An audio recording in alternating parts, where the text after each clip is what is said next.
Hello, my name is Asiya Bajwa. Today I'm going to share some very important final touches and some very important decision making things in a painting, and I'm going to share that process of this painting with you, and I'm going to tell you how I decide what to do and how it goes. It's a different story for every painting, to be honest, but this particular thing is what I'm going to share today. In previous videos, I made these paintings and you can watch that later.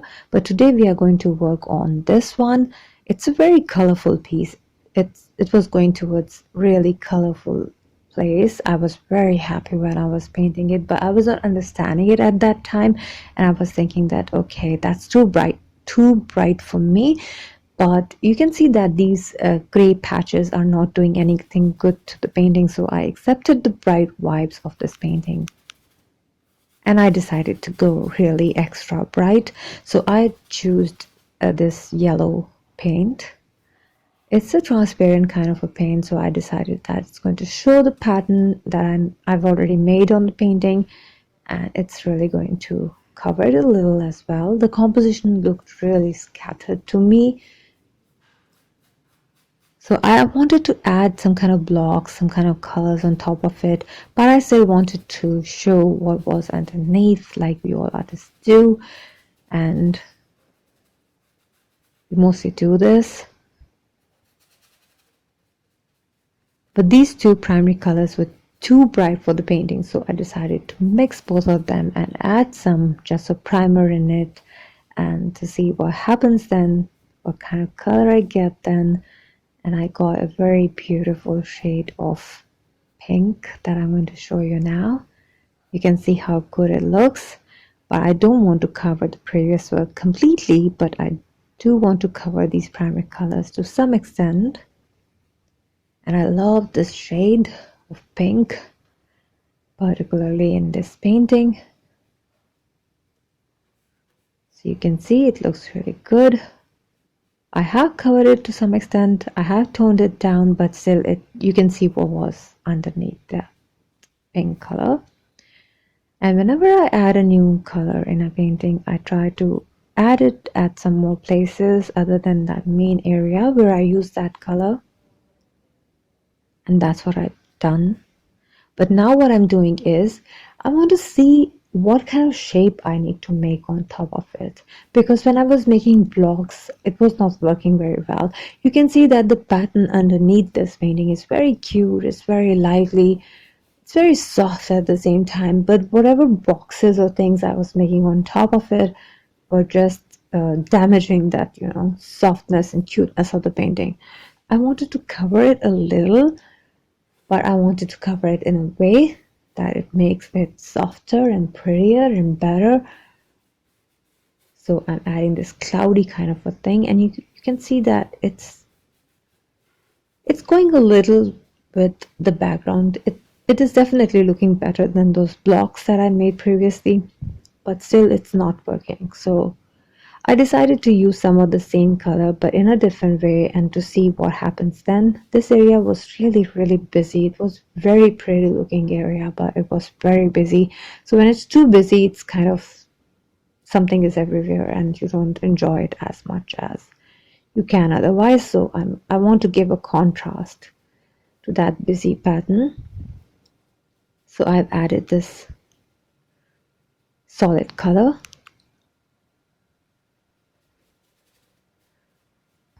But it ended up being too solid for the painting, and it was like jumping on the face. It looked too prominent and it destroyed everything. So I decided to destroy it. I'm giving it a few scratches. I don't want to completely remove it. It's okay to have something good, something bad in the painting. It's fine. You can always cover it or give it a new shape.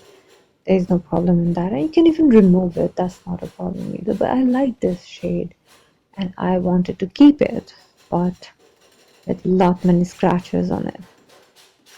So you can see that it already looks like part of the painting and it's not jumping on your face like it did before.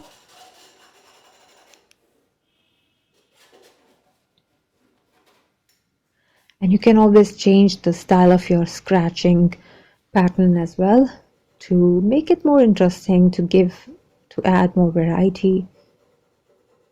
And then sometimes do it very, in a fast way. Sometimes you do it very slowly to add a variety in the style of it. That also matters. That also makes a difference. The speed that you use to make a stroke or to scratch a stroke or a piece of paint, whatever. Anyway, I decided to add more yellow because yellow was really looking good. Some colors were giving favor to the background pattern, but some colors really looked very odd, like that orange previously that I added.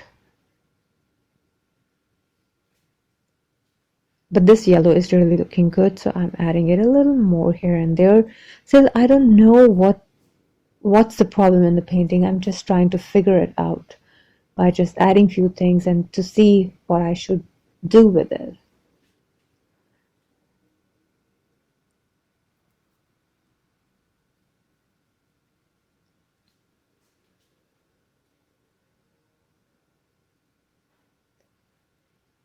So this yellow has really brought some life to the work because it's not looking odd at all. It's looking good, but still the composition is still scattered.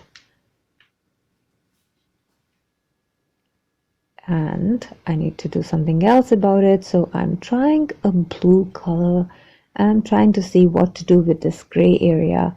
This gray portion in the painting is really destroying. It's not doing anything good to the painting, so I don't want to cover it completely.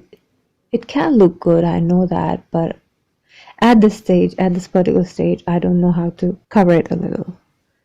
Sometimes that happens. Sometimes your composition is very easy and you just know what to do, but sometimes you have to figure it out.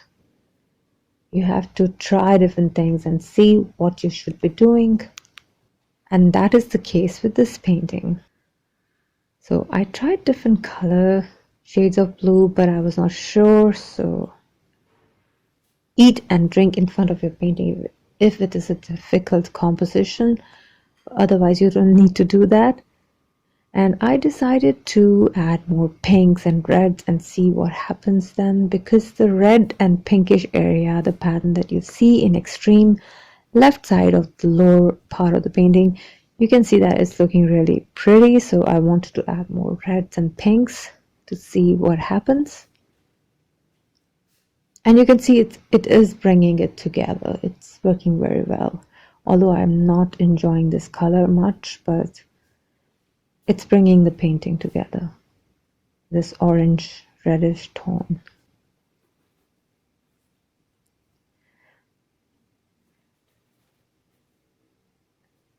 And you can see I'm just slightly trying to cover these blocks and these straight lines, but I don't want to cover them completely, but I'm just trying to cover them a little, which can make it a little softer. Then I thought that maybe these circles are too harsh and I'm just focusing more on the blocks and lines. That also happens sometimes. So I've covered the circles a little to see if that's the problem. And then, as usual, I'm adding that color, hints of that same color here and there. And there was a lot of water in this paint. It started drooping. I don't like drippy paints. But then I just left it over there and I decided to make a huge pattern because I figured out what was the problem in this painting. There were many small things, but they looked scattered. So it needed a nice huge thing, but not a block, but something huge to bring it together. So I decided to make a semicircle kind of a thing to bring it together, and white is really looking good on this painting. So I decided to make that semicircle in white color, and I'm using just a primer to add lots and lots of texture. And I'm just extending that circle but in a distorted way because I don't want another solid shape in the painting in any case.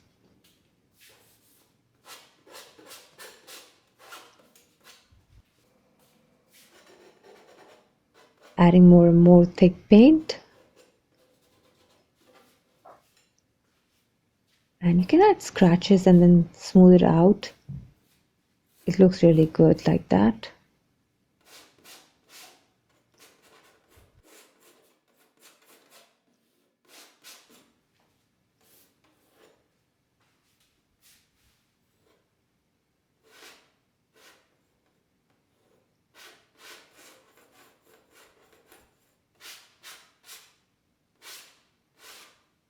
And I quite like this semicircle, so I added that orange in this dresser primer to make a nice peach shade to mimic this semicircle.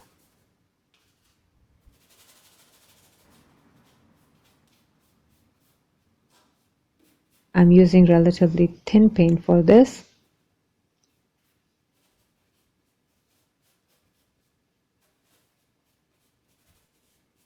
And gesso primer takes a lot of time to dry, so I'm taking advantage of that.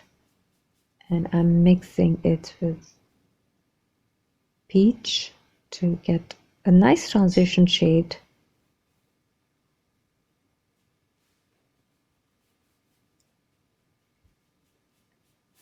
And you can see that it looks very pretty, very soft.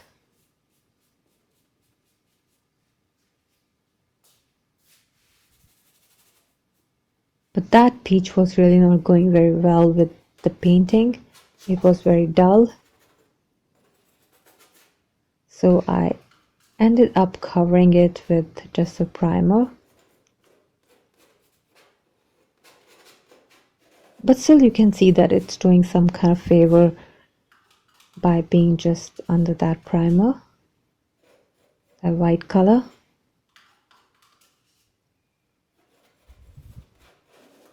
Now that I liked it, I decided to add some thick strokes of white here and there because I decided to keep this semicircle. I'm also adding more paint to add some texture very lightly. Pay attention to detail, and that's going to give you a lot in return. Take interest in it.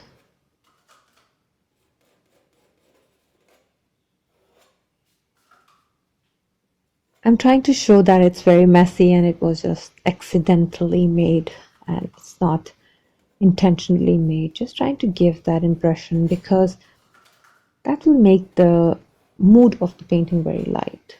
And when you see it, you can just enjoy it more, I think.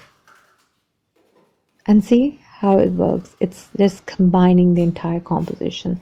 And I liked it so much. And now that there is a big pattern, I decided to make small pattern on top of it so that you don't know, you can just keep thinking that okay, what was made first and what was made after that. So this little pattern is going to unite everything together. I tried it a little and then I noticed that it was doing a huge favor to the composition, so I kept adding more and more blocks on this painting.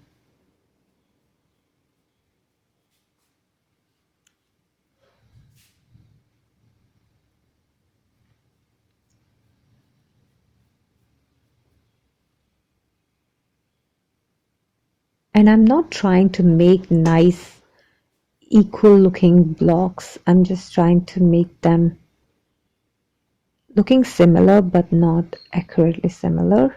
And I'll show you from the distance. See, that's bringing everything together. Now that I made those blocks, I decided to use that blue color on top in a very sketchy way.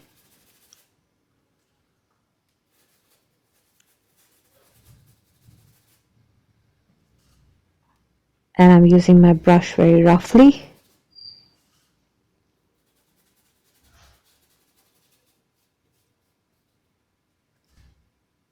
I'm trying to cover some more peach.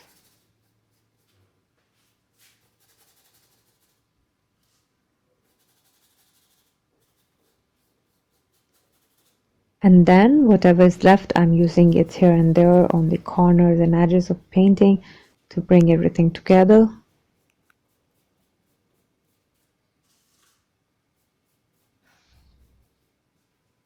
See how it works.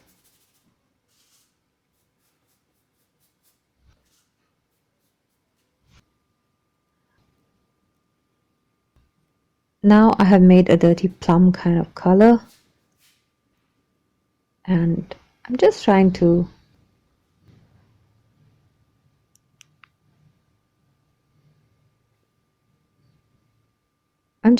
bring everything together now. These final touches are to be done very carefully.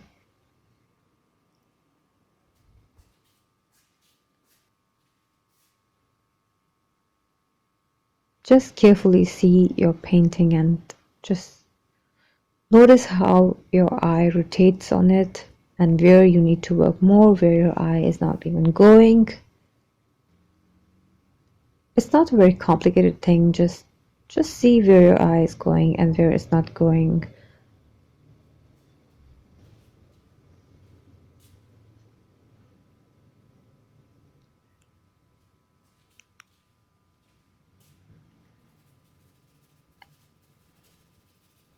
And then work on the area where your eye is not willing to go.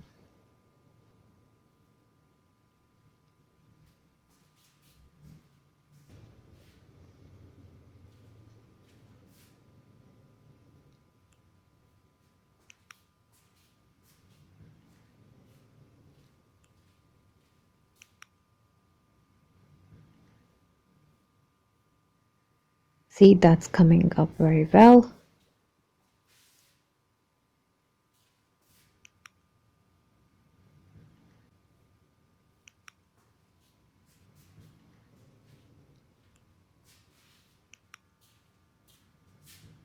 But then I decided to add some scratches.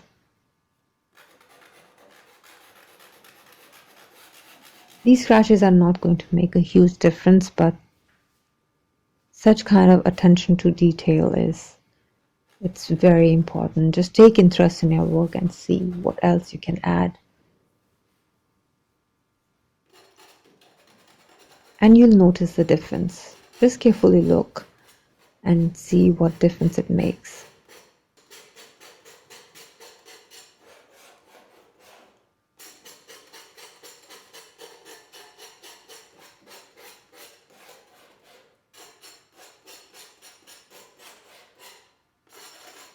Now, with this, I don't mean to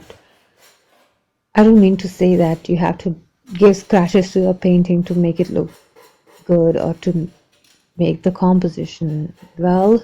But what I'm saying is that take the vibes of that painting. It's sketchy, it's messy, it has scratches on it, so just take that and take it to another level.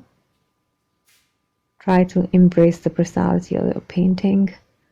And I noticed that I made some smileys on this painting in the beginning, which you can maybe see at some places, but that was gone in the background, so I decided to add some more smileys, and I decided to enhance it a little because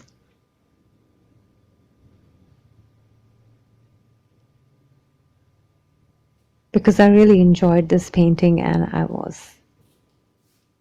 was happy with it. You can see that I'm just adding some smileys and some dots to end this, but these final touches I think make the whole difference. Like you start with anything, but if you don't end it well. Now I'm intentionally making some ugly smileys here because I don't want to make everything perfect. I want it to look like handmade. Few things are good, few are not so good.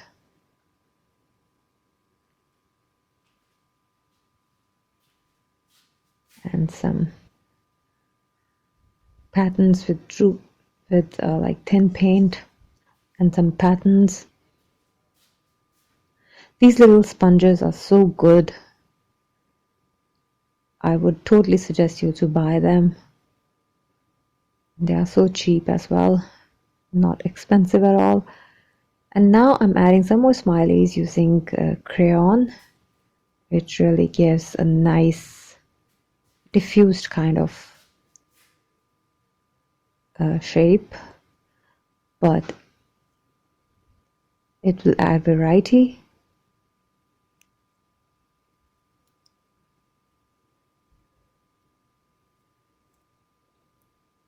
Some circles are going to just stay like that, but in few I'll add some images of eyes and smiling faces.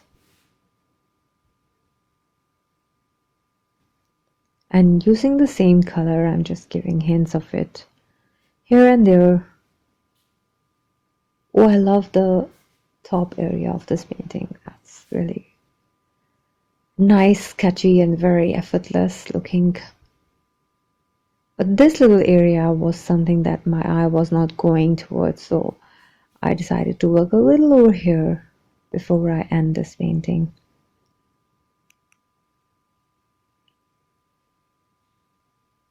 I was not sure what to do, but I just decided to do something to see what happens. I don't want to destroy or change the composition at this stage because I've had enough fun on this painting and I wanted to complete it now. And you can see that looks pretty complete. So I decided to sign it.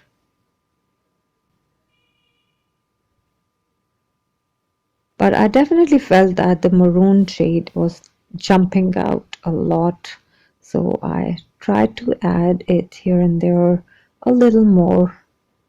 I was carefully observing where my eye is not going and what are the areas of painting that are really good, but I want to take my eye there, but it's not going there. In first, attempt, it's not rotating well.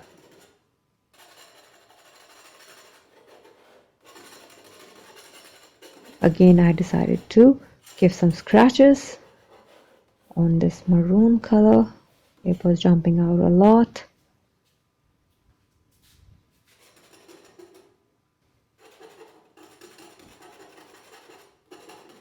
And then I wanted to repeat that maroon color, but I was not willing to use acrylic anymore because acrylic in that color was too harsh for this painting.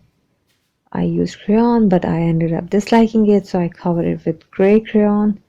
And then I took a black crayon because there is a nice intense black shape on the top of this painting, which is looking pretty good. So I decided to use the same color at some more places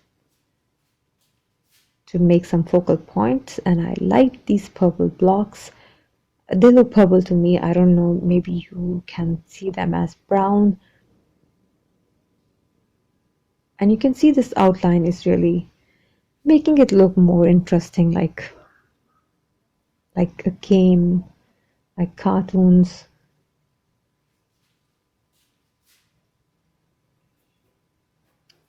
And that's how it looks like. And I'm making some outline on some other blocks as well, but very roughly, not trying to cover everything. Just a little touch here and there. And you can see that it makes a huge difference. You can see the eye is not rotating, but it kind of stops at some places, but I'm just trying to take the eye where it's not going.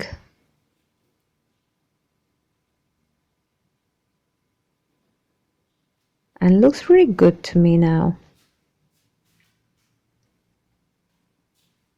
I just felt that this area was very boring, so I added a little something here as well. This dark color.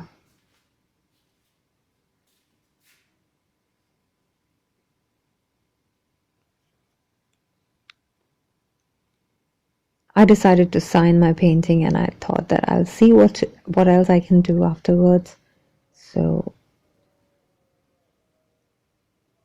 I made this design of my signature with a lot of,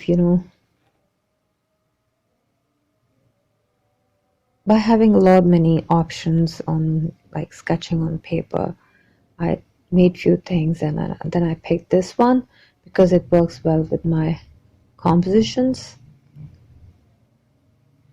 It's very important to sign your painting, and it's very important that your signatures are readable, but then it takes so much space, and these signatures take very little space, and that's what I like about it.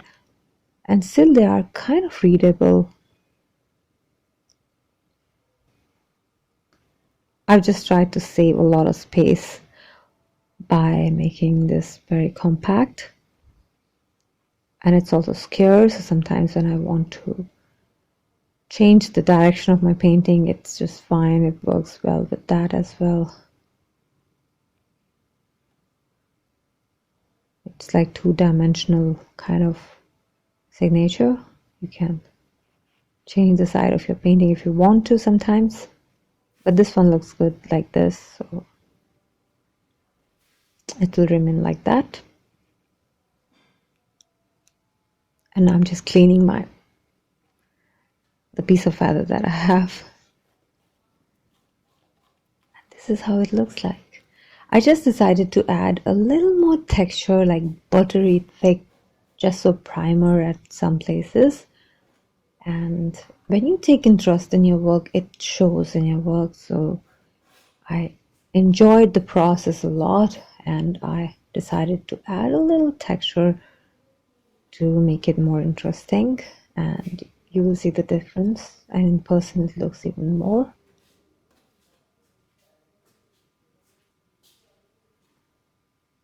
Just slightly adding some lines.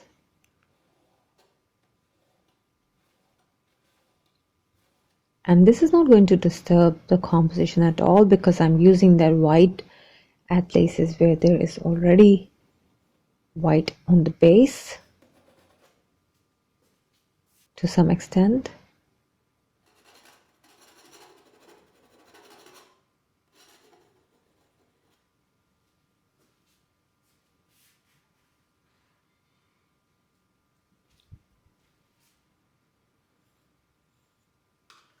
And sometimes you can enhance a shape. I'm enhancing the block a little.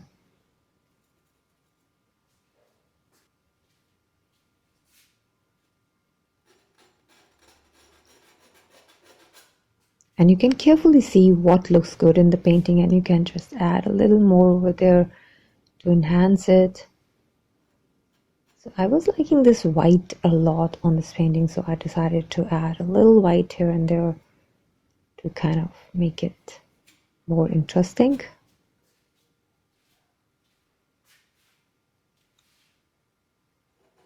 And I hope that you can see that it is making a difference.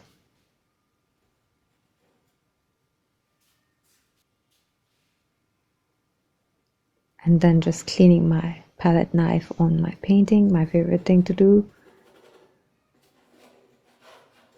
And I love these yellow dots. At the end I decided to add a few more. But that's it for this painting, and it looks nice to me. I hope you have enjoyed and learned something. You can always learn from other artists, even if your style is totally different.